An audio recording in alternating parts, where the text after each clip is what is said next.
Hello, lovelies, and welcome back to this little adjunct for the Fluffenhammer that as of yet has no name.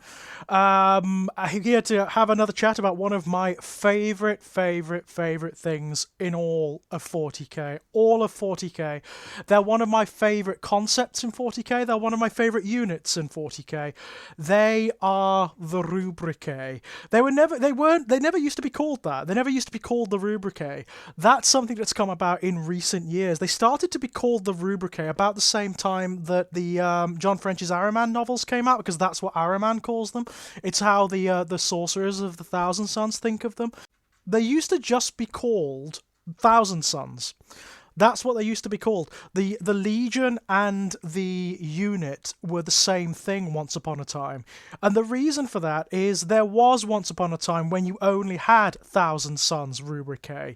That's not the case anymore, of course. Not that there are Rubricae that derive from other legions, but there are war bands that have incorporated Rubricae from the Thousand Sons and made them into their own things. Have repainted them, have had them remodeled and whatnot. So they're slightly different now. So, and also, I mean, we know that because in the Chaos Space Marine Codex, you can take units of Rubricae that have the same legion traits as other legions, yeah? So it's not that there are Rubricae that are made from other legionaries. They're all originally from the Thousand Sons, but they've been so scattered all over the place. You know, there have been so many war bands and exiles and schisms amongst the Thousand Sons that the odd sorcerer here and there has ended up taking jobs, essentially, with other war bands, with his little army of Rubricae, or his little bodyguard of Rubricae. And all of them have different heraldry. They have different... some of them are styled differently, depending on the whims of the sorcerer who leads them.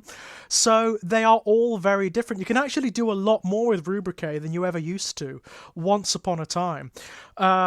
People forget about the Rubricae. They were not the first Thousand Sons. When the Thousand Sons were introduced, they were one of the first legions that were fleshed out, that had their own background way back when. Back in the ROC days, alongside the other cult legions, what would become the cult legions. So the World Eaters, the Emperor's Children, the Death Guard, and the Thousand Sons, alongside the Black Legion, were the only Chaos Legions back then, and they were just called Chaos Chapters back then, by the way. They were the only ones that had their own army lists and their own fully developed background. The others were alluded to, but they never had fully fleshed out backgrounds. And back then, the Thousand Sons didn't have Rubricae. The notion of the rubric of Ahriman didn't exist back then, because Ahriman didn't exist back then. Thousand Sons were not characterized by being dusty and, lacking any physical form. Back then, Thousand Sons were characterized by what would eventually become the Flesh Change. They were much more mutated than other Chaos Space Marines, and so they could actually have extra mutations back then. That's what their special rules were. And they also had like an aura of psychic ability that allowed nearby sorcerers to enhance their capacities. That's what they used to do. It wasn't until Second Ed, the Second Ed Chaos Space Marine Codex, that formalized the background for all of the other legions as well, especially what would become the undivided legions, like the Black Legion, the Word Bearers, the Alpha Legion, the Iron Warriors, all those guys. The Thousand Sons had a massive change to their background in that codex, because they needed to have a cult unit that was much more specified, that was much more defined, The World Eaters had Khorne Berserkers, the Emperor's Children had Noise Marines, the Death Guard had Plague Marines, obviously, but the Thousand Sons didn't really have anything. So the notion of Rubric Marines was created. The notion of the Rubric of Ahriman. The Rubric of Ahriman was a spell that Ahriman, the chief librarian of the Thousand Sons, enacted after they were banished to Sorciarius, to the planet of the sorcerers, in order to prevent the rampant mutation amongst his brothers. They're all deathly terrified of the Flesh Change, which is a curse that afflicts the Thousand Sons and reduces them basically to chaos spawn, to mindless roving masses of mutating flesh. He tried to prevent that by enacting this spell, a spell more powerful than anything else that had ever been cast in the history of the universe. And what the spell did, it succeeded and also failed. So it ravaged the planet of the sorcerers for God knows how long. I mean, it's in the warp, so it could be any length of time, until Magnus the Red himself stopped it with his unearthly powers. And what it did was it struck all of the Thousand Sons down, all of those that didn't have any psychic capability or sorceress potential. It struck them down and reduced their bodies to dust in their armor, and it transformed their armor into these occult tombs that were all sealed by magical runes, and the souls of the Thousand Sons were trapped inside.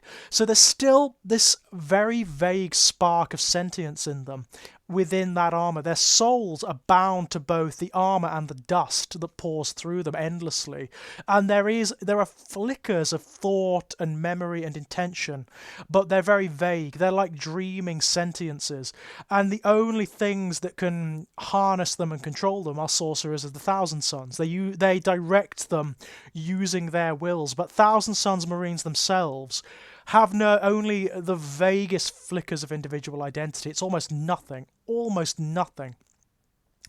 They are very, very tragic. They're deeply sad. They're the inverse of what Magnus the Red intended for them. Magnus always emphasized and extolled the virtue of independence, individuality, learning, intelligence, of which they have none and of which they are now incapable. They're now effectively automata. They are slaves to the whims of the sorcerers that control them. And since that time, they have defined the way the Thousand Sons operate, the way they wage war, the way they operate in the wider galaxy.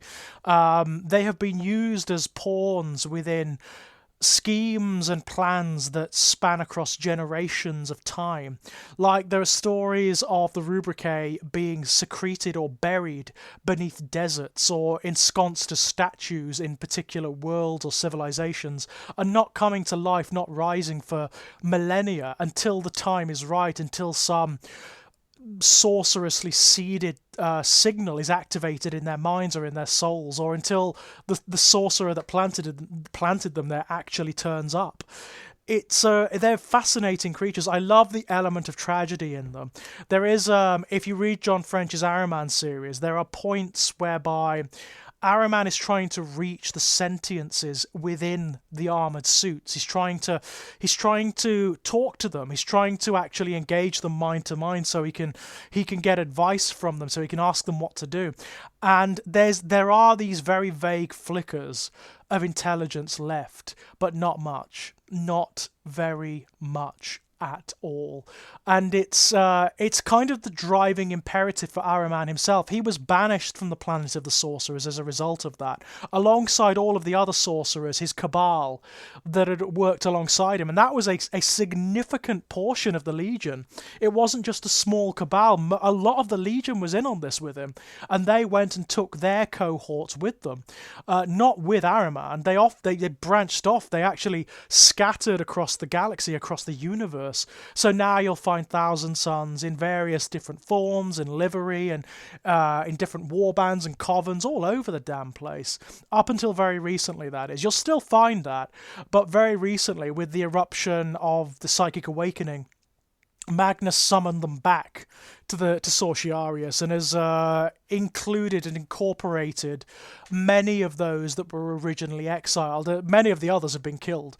A lot of the sorcerers who returned he actually had gunned down, because he couldn't afford them to interfere with his plans anymore.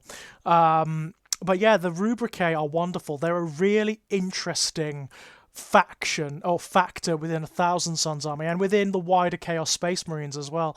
They've got loads of character. They sort of drip with character. They've got one of those very distinct silhouettes and aesthetics whereby when you look at them, you know exactly what they are. Those are Rubricae. They are Thousand Sons Rubricae.